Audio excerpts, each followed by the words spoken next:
Kung saan ko pinamimigay yung damit. Pero hindi nila alam kung saan ko pinamimigay. Ang pinamimigay ko is bentahan. Sige po. Sambayan ng Pilipinas. Ito na po ito doon sa inyo. Kasapin ko muna yung ano. Kasi ganito kasi si Sarah ngayon. Sigaw ng taong bayan, Duterte!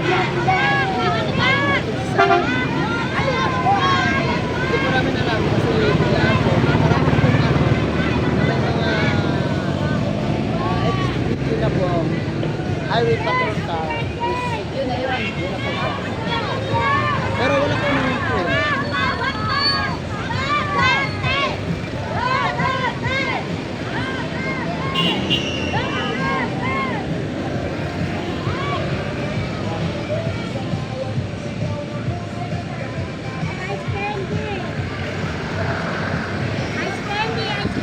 Ay, hindi